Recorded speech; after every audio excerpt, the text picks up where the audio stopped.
अमरावती शहरामध्ये पहाटे वादळी वाऱ्यासह जोरदार पाऊस पडलेला आहे। अनेक भागांमध्ये त्यामुळे वीज पुरवठा सुद्धा खंडित झालाय। अमरावतीच्या इरविन चौकामध्ये झाडं कोसळलेली आहेत। विजेच्या तारा आणि खांब सुद्धा कोसळलेले आहेत। शहरामध्ये अनेक ठिकाणी झाडं पडल्याने सध्या वाहतुकीचा खोळंबा झालाय। कोसळलेली ही झाडं हटवण्यासाठी महानगरपालिका प्रशासन कामाला लागलंय।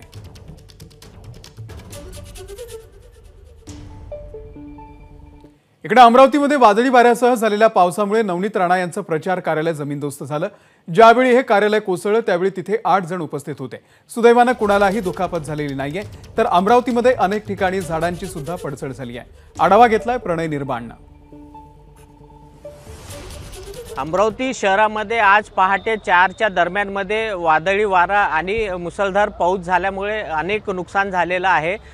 मी आहे सध्या इरविन चौकामध्ये विद्यमान खासदार नवनीत राणा ज्या भाजपच्या उमेदवार आहे त्यांचा जो मुख्य प्रचार कार्यालय आहे इरविन चौकाला लागून ते कार्यालय अक्षरशः जे मोठं मंडप टाकण्यात आलेलं होतं जे डोम ते पूर्ण कोसळलेलं आहे। यामुळे खूप मोठ्या प्रमाणात नुकसान अमरावती शहरामध्ये आपल्याला पाहायला मिळते।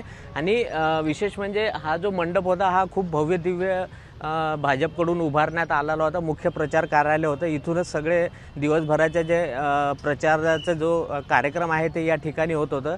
रवी राणा असो, नवनीत राणा असो, भाजपचे आमदार प्रवीण पोटे पाटील, अनिल बोंडे हे सगळे याच ठिकाणी दररोज सकाळी आणि सायंकाळी भेटी देऊन पूर्ण दिवसभराचं नियोजन करत असतात। परंतु आज पहाटे 4 वाजता जो पाऊस आला या पावसामुळे प्रचंड नुकसान या कार्यालयाचं झालेलं आहे। आपल्या सोबत हे मंडपचे जे संचालक आहेत त्यांना विचारूया किती नुकसान झालं असेल दादा तुमचा अंदाज? साहेब नुकसान आता तर काही सांगता नाही येत। आता तो पूर्ण खोलल्यानंतर पाहू आपण काय। रात्री 3:30ला चालू झालं आहे आणि 4:15ला पूर्ण पडलं आहे। याच्यामध्ये कोणी होतं का? 8 माणसं होते पण कोणाला काही इजा नाही, काही नाही। माणसं सुखरूप राहिले, चांगला वाटलं।